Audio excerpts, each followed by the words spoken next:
Bonjour, je vous retrouve pour la pleine lune en bélier qui aura lieu le 13 octobre. Alors, avant de vous parler de cette pleine lune en bélier, je tiens juste à vous dire que je vous mets dans la barre d'infos un lien vers une chaîne qui vient de naître, hein, qui est tenue par Frédéric Simoulin, qui était énergéticienne. J'aime bien partager les liens vers les chaînes qui fleurissent, surtout quand elles sont intéressantes. Donc si ça vous intéresse, je crois que sa dernière vidéo concerne la jalousie. Thème en plus bien d'actualité avec cette pleine lune. Donc vous pouvez retrouver en fait ce lien dans la barre d'infos si vous êtes intéressé par son travail. Alors, la pleine lune en bélier aura lieu, donc je vous le disais, le 13 octobre à 23h10 heure de Paris et elle sera sur le degré 20 et 14 minutes du bélier. La pleine lune représente un moment de culmination de l'énergie, hein. Les deux astres sont opposés l'un à l'autre. La lune est face au soleil, ça veut dire que la lune est à mi-parcours du cycle solilunaire. C'est le moment où elle reçoit le plus fortement la lumière de l'astre solaire qui se trouve en face. Et où donc, dans nos vies, on peut faire le point sur une situation, sur une relation en l'occurrence, sur des décisions à prendre parce qu'on est plus éclairé en tout cas qu'on ne l'était au moment de la nouvelle lune précédente, où la lune finalement est encore cachée comme dans l'œuf. C'est pourquoi on envoie des intentions à la nouvelle lune et on peut récolter ce que l'on a cherché à démarrer, ou en tout cas on peut être dans une période où on a plus de lumière sur la question que l'on a plantée, démarrée, au moment de la nouvelle lune précédente.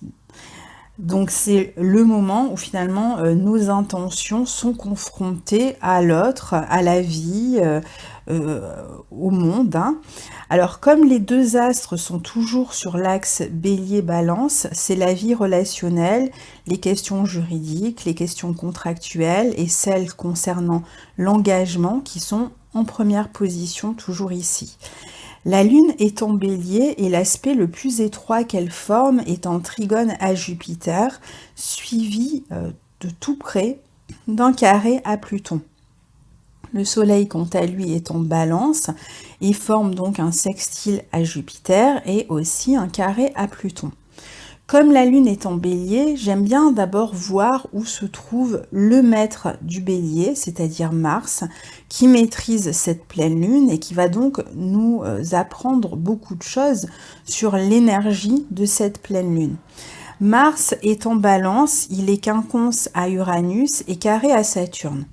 Je dirais que pas plus que la lune n'est à l'aise en bélier, Mars ne l'est dans le signe de la balance.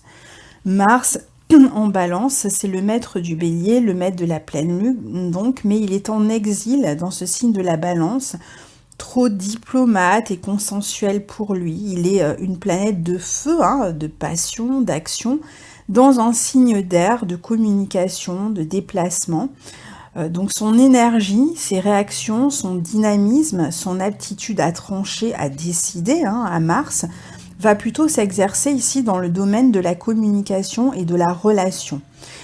Communication qui peut être assez vive ces temps-ci, les gens s'emportent plus vite que d'habitude, hein. Vous avez peut-être remarqué ça autour de vous, moi je le remarque tous les jours. Donc on peut avoir des scènes autour de soi, ou même être soi-même impliqué dans des scènes plus explosives, plus rapides.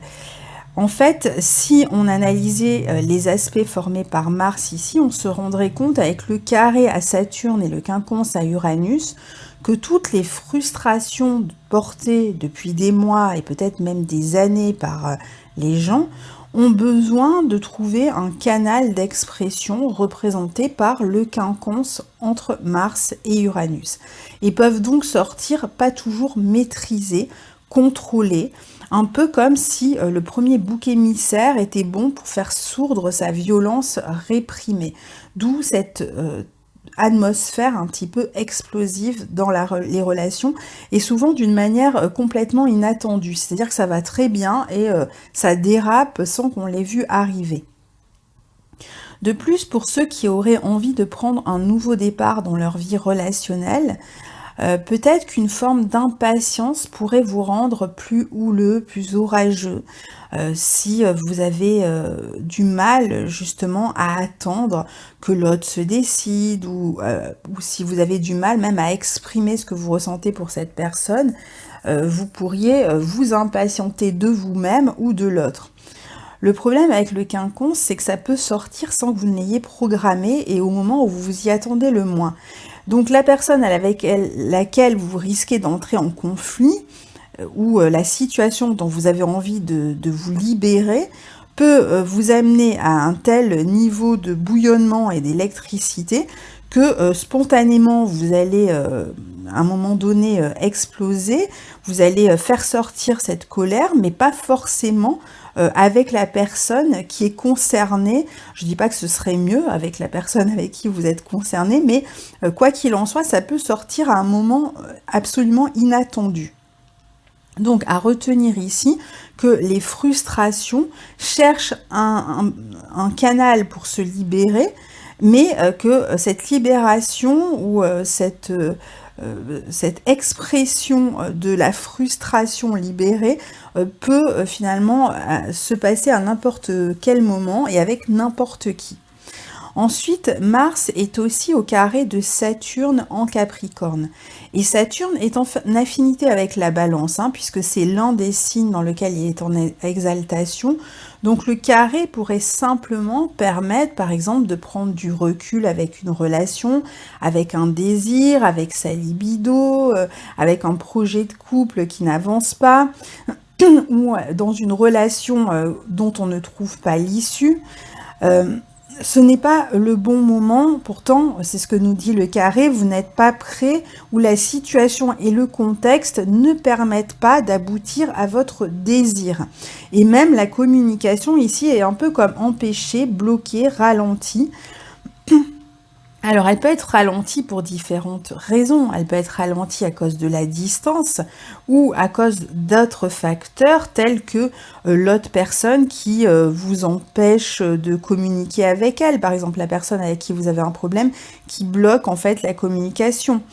Ça peut être aussi des parents qui s'interposent dans la relation, si on parle d'une relation personnel, ça peut être une figure hiérarchique, si c'est plutôt dans le milieu professionnel, qui va mettre la pression, qui empêche l'expression, mais elle peut être ralentie aussi par vos propres souhaits de prendre de la distance. En fait, si on se souvient de la précédente nouvelle lune en Balance du 28 septembre, Mars est quasiment sur le même degré que là où se trouvait cette nouvelle lune. Donc c'est lui en quelque sorte ce mois-ci qui prend en charge les problématiques qui étaient soulevées par la précédente nouvelle lune. C'est d'ailleurs lui qui maîtrise cette pleine lune, puisque cette pleine lune est en Bélier. Donc la nouvelle lune comme Mars sont... la pleine lune en Bélier, comme Mars, sont en lien avec l'idée de faire avancer les choses, de faire avancer une situation, de prendre des décisions, d'agir en fait. C'est vraiment d'action dont on parle, certainement pour débloquer une situation ici. Donc, on nous parle bien ici quand même de délai avec ce Mars carré à Saturne avant qu'on puisse vraiment trouver un accord, qu'on puisse obtenir un papier, qu'on est peut-être obligé d'attendre un procès, on a peut-être du mal à concilier toujours des avis, à communiquer, à s'engager. Ça peut être un contrat qui, par sa lenteur arrivée, provoque chez vous plus de frustration. Ça peut venir de vous aussi d'une difficulté à prendre une décision tranchée dans une situation. Cette pleine lune en Bélier, que j'appelle souvent la lune en Bélier, l'Amazone, la guerrière, c'est la lune qui symbolise nos émotions, nos émotions dans un signe brûlant et impatient comme celui du Bélier, ça donne des émotions qui bouillonnent. Ça donne vraiment l'envie, plutôt, pourtant pourtant la lune à la base est plutôt passive, mais ici, il y a des émotions qui cherchent à s'extérioriser. On peut être donc plus dans la réaction parfois que dans l'action, si on est bloqué, si on est frustré. Et les émotions fortes peuvent nous amener à réagir d'une manière tranchée, déterminée, radicale dans nos relations aux autres. La susceptibilité ici est beaucoup plus forte que d'habitude, mais on peut aussi avoir moins l'envie que d'habitude de subir, de tout accepter, de se plier ou de faire preuve de diplomatie avec l'autre, d'où le risque de tension plus élevé. On peut aussi avoir envie de faire justice soi-même avec le trigone à Jupiter et de partir seul régler ses problèmes, parfois dans une forme d'énergie qui peut, dans certains cas évidemment extrêmement rares, tourner à une grande violence à cause du carré Mars-Saturne. Pour la plupart des gens, ça sera un énervement, de l'agacement très fort, mais voilà, il peut y avoir des cas particuliers qui sont surtout touchés par tous ces aspects qui vont être plus destructeurs. Mais Mars, on l'a vu, marque le pas ici, hein, prend de la distance, donc vraiment si on arrive à observer la situation avec plus de précision, à essayer de prendre en compte les deux parties dans toute situation relationnelle compliquée, d'éviter l'impatience qui ne sera vraiment pas bonne conseillère. Le mieux ici est de prendre sa part de responsabilité dans une relation et de se débarrasser de la responsabilité qui ne vous appartient pas. Il y a là où vous êtes mis en cause, mais vous ne pouvez pas prendre en charge tous les problèmes de la relation. Il y a une partie des problèmes qui vient de l'autre personne et ça, vous ne pouvez plus le porter à la place de l'autre. Et ça peut aussi générer justement une forme de frustration si l'autre n'est pas responsable de ses actes et de sa responsabilité dans les problèmes de la relation.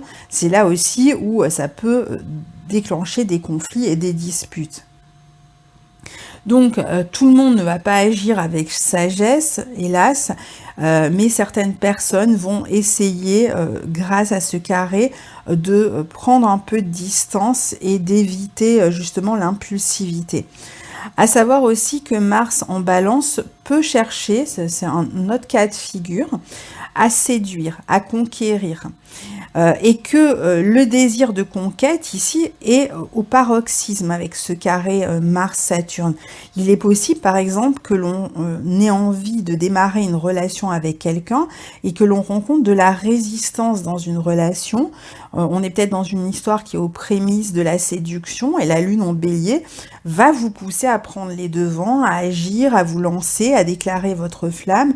Surtout qu'avec le carré Mars-Saturne, on parle beaucoup du jeu du chat et de la souris dans la vie relationnelle. C'est-à-dire qu'on cherche à réduire la distance, on cherche à conquérir l'autre, et puis une fois que c'est fait, on a tendance à prendre de la distance. Et puis alors, au niveau relationnel en général, on peut chercher à faire plier l'autre, hein, parce qu'on est quand même avec une lune soleil au carré de Pluton. Donc on peut chercher aussi à passer par la séduction pour obtenir quelque chose, par une forme de conciliation qui est feinte, qui est en fait une manipulation pour obtenir quelque chose de quelqu'un, et une fois que ce quelqu'un a obtenu ce qu'il voulait, eh bien il prend de la distance, il devient froid tout à coup, alors que il avait sorti ou elle avait sorti tous ses charmes pendant la période où elle cherchait à obtenir quelque chose. Donc il va falloir se méfier parce que la Lune et le Soleil sont au carré de Pluton en Capricorne. Donc ici, peut-être qu'il y a eu une solution qui s'est présentée avant la pleine Lune de conciliation, etc. Et que vous vous rendez compte qu'en fin de compte, c'était une tentative de manipulation. Si on nous donne une lune en bélier en ce moment, c'est quand même qu'il est important de s'en servir. Alors peut-être qu'une crise arrivée à son point d'acmé en ce moment trouve son issue dans une rupture nette. Donc il va falloir exprimer ce besoin de rompre. Et puis pour d'autres qui sont dans une relation, enfin dans la volonté de démarrer une relation avec quelqu'un et qui attendent et qui ne savent pas comment déclarer leur flamme, eh bien ça pourrait être cette lune bélier justement le moment de se déclarer, de passer à l'action et de s'exprimer. C'est aussi peut-être ce que nous souffle l'opposition Vénus en Scorpion à Uranus Taureau. Ça nous parle finalement un peu partout dans ce thème de pleine lune de la même chose. Il y a quelque chose d'enfoui ici profondément qui a besoin de s'exprimer et vous ne pouvez plus le garder pour vous. Ou alors vous avez des personnes face à vous qui vont se mettre à vous sortir des choses que vous n'auriez jamais imaginé qu'elles avaient gardées enfouies en elles depuis si longtemps. Le problème est que si ce que vous avez exprimé est arrivé à un niveau de frustration important, cela peut vous amener à avoir un comportement étrange, pas toujours très adapté, peut-être trop passionné, trop brutal. Vénus en Scorpion n'est pas non plus à son aise, elle aussi est en exil, donc elle peut vite plonger dans le drama, ce qui fait que vous soyez dans une situation où vous allez exprimer une rupture ou exprimer vos sentiments, vous pourriez le faire de manière absolument inattendue pour vous et pour la personne qui est face à vous et d'une manière un peu bizarre, pas forcément des plus... Alors, ça peut être bizarre, créative, ça peut être très sympathique, ça peut être, voilà, vous avez imaginé une manière d'exprimer les choses peut-être sympathique, un peu ludique, etc. Pourquoi pas, ça peut être sympathique de le faire comme ça. Ici, en tout cas, les planètes s'y prête bien, mais si c'est issu d'une frustration, il y a des chances pour que ça sorte malgré vous, encore une fois qu'il s'agisse d'une rupture ou d'exprimer vos sentiments, que ça sorte malgré vous de manière un peu bizarre en fait. Alors, pour d'autres, au contraire, je vous disais, ça va être une révélation. Ça peut être aussi à vous qu'on déclare que quelqu'un déclare sa flamme et là, pareil, vous allez trouver cette déclaration un peu excentrique, un peu étrange, complètement inattendue. Ça peut venir d'une personne vraiment dont vous n'imaginez absolument pas qu'il ou elle éprouvait ces sentiments. Donc tous les points d'expression sont en tension malgré tout dans cette pleine lune en bélier. Pourtant, malgré le quinconce Mars-Uranus, qui est dans cette volonté de libération, de même que Vénus, qui maîtrise finalement ce Mars en opposition à Uranus, est aussi dans une dynamique de libération. On a malgré tout le carré Mars-Saturne, on a une lune en bélier au carré de Pluton, on a Vénus, certes opposée à Uranus, mais dans le signe du Scorpion. Donc on a beaucoup de signes d'expression tournés vers l'intérieur, comme si vous ne pouviez pas complètement et librement vous exprimer, ou comme si vous aviez eu l'impression depuis quelque temps de ne pas pouvoir complètement et librement vous exprimer. Et que vous aviez donc peut-être marché sur des œufs, essayer de faire ce que vous pouviez pour concilier tout le monde. Et là, la frustration rejaillit, a besoin de se libérer et du coup, voilà, tout le monde risque d'être étonné par les situations qui se présentent autour d'elle pendant cette période.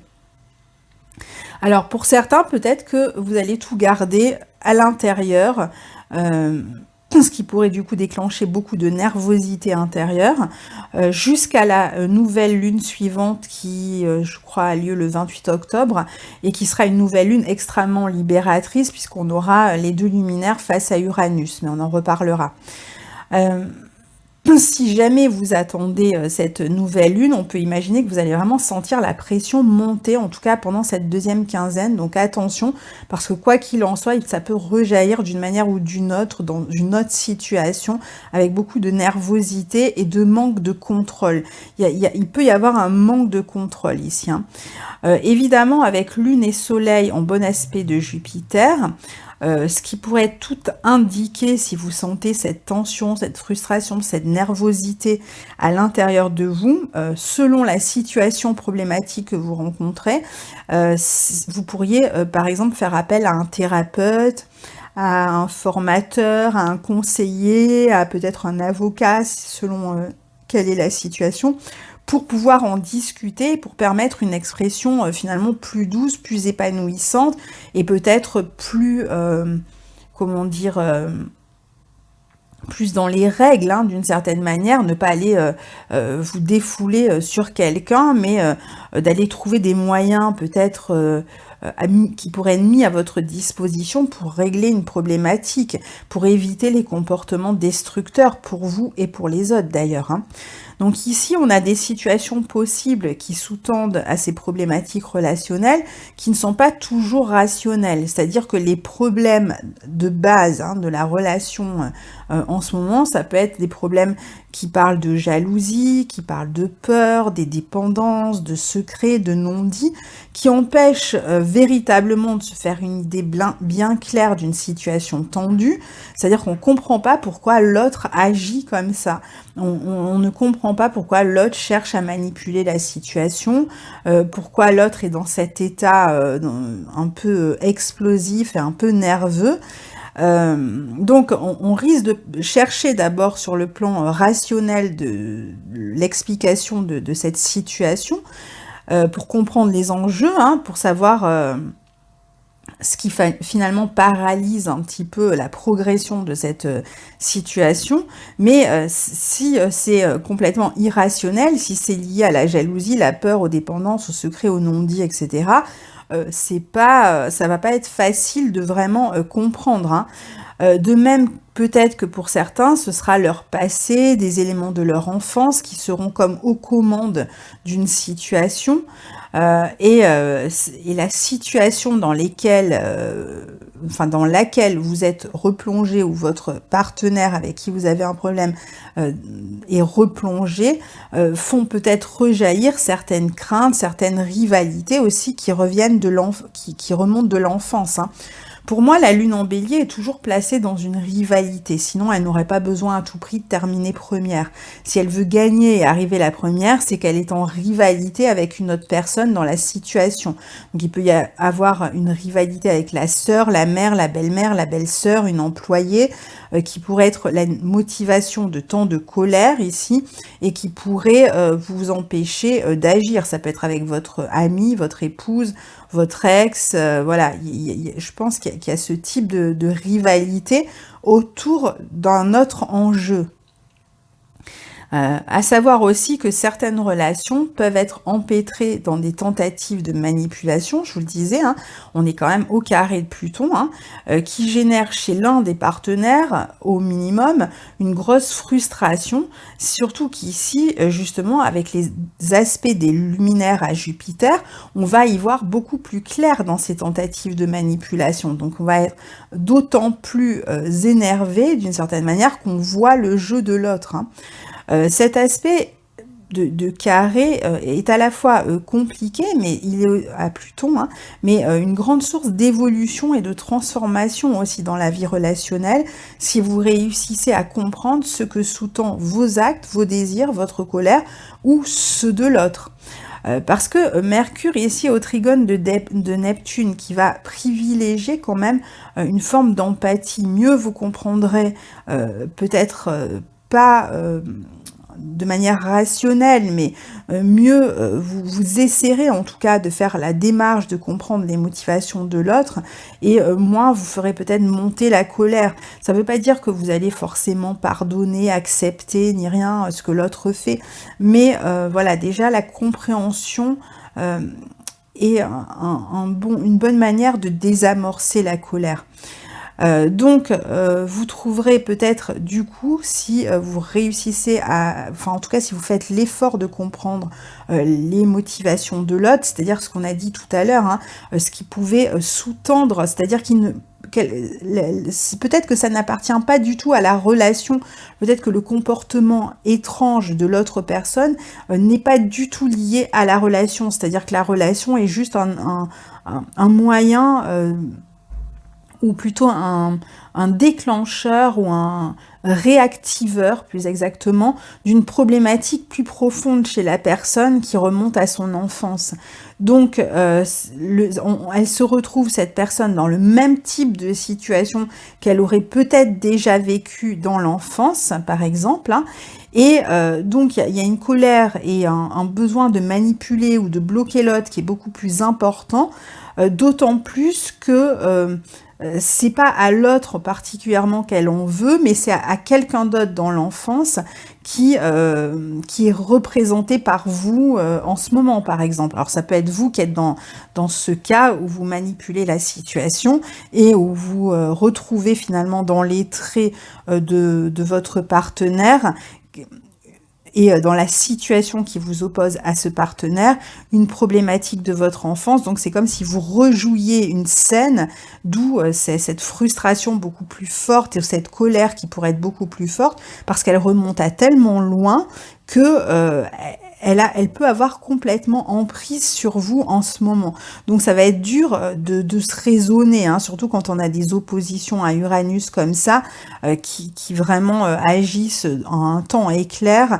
Ça va être difficile de se raisonner, d'où l'importance de faire, si on le peut en amont, de faire un travail de mise à distance, d'aller voir un thérapeute, un conseiller, de pouvoir discuter de la situation avec quelqu'un de sage qui ne va pas faire monter encore plus votre colère, qui va pas venir vous exciter à vous venger ou à je ne sais faire quoi par rapport à votre situation, mais qui va au contraire vous apaiser et vous permettre de trouver des solutions adaptées à la problématique.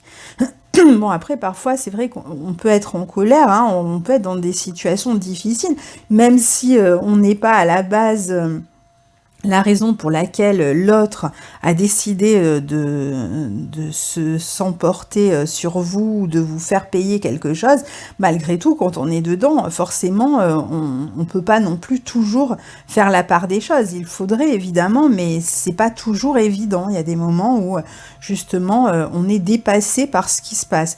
D'où l'importance, encore une fois, de prendre du recul et d'essayer de comprendre quelles sont les réelles motivations de l'autre personne. C'est vrai que ici, vous trouverez certainement, grâce à cette compréhension, un moyen plus réel et plus efficace de vous libérer de l'emprise d'une relation toxique, et vous allez aussi mieux repérer ce qui empêche la relation de trouver un équilibre. Donc vous aurez plus de capacité à agir si vous n'êtes pas dans l'emportement et l'émotion à fleur de peau que représente cette lune en bélier. Et donc, si on revient vers nos deux luminaires, lune et soleil en aspect de Jupiter, on peut imaginer qu'il y a quand même une porte de sortie et d'expansion, hein, comme je vous disais, du côté de la connaissance, de la bienveillance, de l'ouverture d'esprit, du côté de l'authenticité, de la capacité à s'ouvrir à la différence, du côté de la sagesse, de la conscience et de la vérité. Pluton a le pouvoir de transformer ce qui ne fonctionne pas, il a le pouvoir aussi de détruire une situation. Voilà, il peut vous faire plonger dans le drama comme il peut vous aider à transformer une situation. Il a vraiment le pouvoir d'améliorer aussi ce qui était compliqué, difficile entre deux personnes. Dans la nouvelle lune en balance précédente, hein, on avait vu que Vénus était au sextile de Jupiter et nous parlait que les relations vraies, partagées, authentiques pouvaient trouver un moyen de réconciliation et de rapprochement. Ici, les deux luminaires forment à leur tour un aspect positif à Jupiter, donc viennent confirmer que les relations véritables et basées sur une volonté commune vraiment de partage surmonteront les difficultés. Alors, on va passer par des crises ici, mais on pourra surmonter les difficultés. Quel que soit le type de relation, ici, faire reposer ses choix sur la justesse, la justice, la sagesse, c'est vraiment la voie de sortie de toutes ces tensions. Pour les relations qui sont en train de se terminer, où c'est compliqué entre deux personnes, appuyez-vous sur la justice, sur des conseillers, sur des personnes extérieures, ce sera mieux. Et puis, pour ceux qui sont en situation tendue dans une histoire, c'est vrai qu'ici, on voit que les aspects à Jupiter vont vous permettre de mieux comprendre, hein, d'y voir plus clair dans la situation. Surtout, je voulais parler, parce que c'est vrai qu'il y a pas mal de personnes qui me parlent de ce type de situation, qui sont dans une relation avec un ex en cours de divorce, de séparation, qui attendent pour d'autres une décision juridique au sujet des enfants, qui sont engagés dans une procédure qui n'en finit pas, qui semble vraiment ne jamais pouvoir se dénouer. Alors pour ceux qui sont dans ce type de situation, je dirais que ça va être important d'attendre peut-être décembre 2019, janvier 2020. Ça pourrait être le moment où cette situation qui n'en finit pas, hein, de divorce, de séparation ou de décision juridique autour des enfants, devrait pouvoir être prise, je pense, donc décembre 2019, janvier 2020, quand Jupiter en Capricorne arrivera en conjonction avec le nœud sud. Donc voilà pour cette pleine lune en bélier. J'espère que cette vidéo vous aura aidé à comprendre les situations que vous traversez. Pour ceux qui sont concernés, tout le monde ne l'est pas, hein, ça dépend. Pour certains, c'est des personnes autour de vous qui sont concernées, c'est pas vous directement. Et puis pour d'autres, eh bien, c'est vous directement qui êtes concerné par la situation. Donc si c'est quelqu'un autour de vous qui vit ce type de situation, eh bien essayez d'être à la place de Jupiter, d'apporter en fait une forme de sagesse à la personne qui est dans cette difficulté-là, et de ne pas encourager surtout ses frustrations ou son énervement ou sa colère, pas en ce moment, parce que ça pourrait aller plus loin que ce que vous imaginez si vous appuyez sur ce bouton-là. Donc soyez de bons conseillers. Et puis pour les autres qui sont engagés dans une situation compliquée, eh bien essayez de trouver des personnes qui puissent vous aider et vous conseiller sagement surtout. À très bientôt, au revoir.